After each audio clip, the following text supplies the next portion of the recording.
एक नदी के किनारे भुजखंड नाम का शहर बसा हुआ था। वहाँ के लोग काफी खुशहाली से अपना जिंदगी गुजर बसर कर रहे थे। एक बार भुजखंड शहर में बहुत तेज बारिश हुई, जिससे नदी पानी से लबालब भर गया। जहाँ देखो वहाँ पानी ही पानी दिखाई दे रहा था। इस कारण नदी ने अपना रास्ता भी बदल लिया। कुछ दिन बाद नदी के रास्ता बदलने के कारण शहर में पानी की कमी होने लगी। सभी जगह सूखा पड़ गया, यहाँ तक कि लोगों के लिए पीने तक का पानी भी नहीं रहा। धीरे धीरे लोग उस शहर को छोड़ के दूसरे जगह अपना बसेरा बनाने लगे। एक वक्त आया जब सभी लोग भुजखंड शहर को छोड़कर चले गए। पूरा शहर वीरान हो गया। कुछ दिन बाद वहां सिर्फ चूहों का बसेरा ही रह गया। सभी चूहों ने मिलकर अपना छोटा सा राज्य बसा लिया। एक बार भुजखंड शहर के समीप जहां चूहों का बसेरा था, वहां के जमीन से पानी का एक स्रोत फूटा। पानी के स्रोत फूटने के कारण एक बड़ा सा तालाब बन गया। दूसरी ओर उस शहर से कुछ ही दूरी पर एक जंगल था, जहां कई जंगली जानवर रहते थे। उन जानवरों के साथ कई हाथी भी वहां रहते थे, जिनके राजा थे गजराज। एक बार की बात है, जंगल में भयानक सूखा पड़ गया। सभी जानवरों के बीच पानी के लिए हाहाकार मच गया। भारी भरकम हाथियों का बहुत बुरा हाल हुआ। हाथियों और उनके बच्चे बिना पानी के परेशान होने लगे।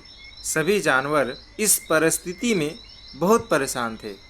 इतने में गजराज का दोस्त चील वहां आया और चील ने खबर दी कि शहर के खंडहर के पास एक पानी का स्रोत फूटा है, जिससे वहां पानी का तालाब बन गया है। यह सुनते ही हाथी और उसके बच्चे बहुत खुश हुए और सभी जगह खुशी की लहर दौड़ गई। तत्पश्चात सभी हाथी अपने बच्चे और बाकी साथियों को लेकर भुजखंड शहर की तरफ चल पड़े। रास्ते में चूहों का शहर भी पड़ा। उन विशाल हाथियों के पैरों तले कई चूहे दबकर मर गए। इतना ही नहीं, हाथी फिर उसी रास्ते से वापस आए और हाथियों के विशाल पैरों तले कई चूहे फिर दब के मर गए। ऐसा कई दिनों तक चला। इस बात की खबर चूहों के राजा मूसक राज तक भी पहुंची। मूसक राज इस बात को लेकर बहुत चिंतित हुए और मूसक राज के मंत्रियों ने बोला कि महाराज, आपको जाकर हाथियों के राजा गजराज से इस बारे में बात करनी चाहिए। ये बात मूसक राज को पसंद आई। तत्पश्चात मूसक राज गजराज से बात करने के लिए अपने मंत्रियों के साथ जंगल के तरफ चल दिए। एक बड़े से पेड़ के नीचे गजराज अपने साथियों के साथ खड़ा थे। मूसक राज वहां सामने पड़े एक बड़े से पत्थर पर चढ़ गए और कहने लगे, गजराज को मेरा नमस्कार। मैं मूसक राज हूँ। मैं भुजखंड के पास खंडहर में अपनी प्रजा के साथ रहता हूँ। हाथी को मूसक राज की बात ठीक से सुनाई नहीं दे रही थी। गजराज थोड़ा नीचे झुके और चूहे की तरफ अपनी कान करके बोले, हे नन्हे प्राणी, आप कुछ कह रहे थे क्या? आप फिर से कहेंगे? यह सुनकर मूसक राज ने फिर से अपनी बात दोहराई। मैं मूसक राज हूँ। मैं भुजखंड के पास खंडहर में बने अपने प्रजा के साथ रहता हूँ। आप और आपके अन्य हाथी मित्र जब भी तालाब की तरफ जाते हैं तो हमारे राज्य के ऊपर से ही जाते हैं, जिससे कई चूहे आपके पैरों के तले दबकर मर जाते हैं। कृपया करके ऐसा ना करें, वरना बहुत जल्द हम में से कोई नहीं बचेगा। यह सुनने के बाद गजराज दुखी होकर बोला, हम लोगों को ये पता ही नहीं था कि अनजाने में इतनी बड़ी गलती कर रहे हैं। अब से तालाब तक जाने के लिए कोई और रास्ता ढूंढेंगे। यह सुनते ही चूहा बहुत खुश हुआ और बोला कि गजराज, आपने मुझ जैसे छोटे से प्राणी की बात सुनी। मैं आपका आभारी रहूंगा।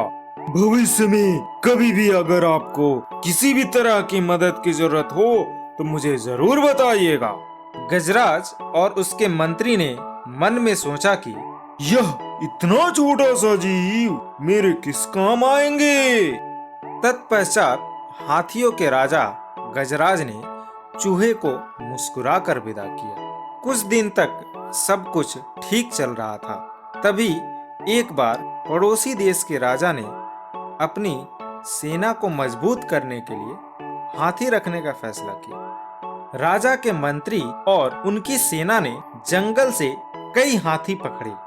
हाथियों के पकड़े जाने की चिंता गजराज को सताने लगी। एक रात गजराज इसी चिंता में जंगल में टहल रहे थे कि अचानक उनका पैर झाड़ियों में छिपाए जाल पर पड़ा और वो जाल में फंस गए। हाथियों के राजा गजराज जोर जोर से चिघाड़ने लगे, लेकिन कोई उनकी मदद के लिए नहीं आया। इसी बीच एक हिरण ने हाथियों के राजा गजराज की आवाज सुनी। हिरण गजराज का बहुत आदर करते थे, क्योंकि एक बार गजराज ने हिरण को सिर से उसकी जान बचाई थी। गजराज को जाल में फंसा देख वह बहुत चिंतित हो गई और बोलने लगी, महाराज गजराज, मैं आपकी मदद के लिए क्या करूं? अपनी जान देकर भी मैं आपकी मदद करूंगी। गजराज ने कहा कि तुम जल्दी से जाकर उस शहर के खंडहर में रहने वाले मूसक राज को हमारी खबर दो। गजराज की बात सुनकर हिरण दौड़ती हुई मूसक राज के पास गई और उसे सारा हाल बताया। मूसक राज ने जैसे ही यह बात सुनी, वो अपने कई सैनिकों को लेकर हिरण के साथ चल दिए। सभी चूहे और हिरण वहां पहुंचे जहां हाथियों के राजा गजराज जाल में फंसे हुए थे, पर वहां गजराज नहीं मिले, क्योंकि राजा के सैनिक गजराज को ले जा चुके थे। हिरण को राजा के महल का पता मालूम था।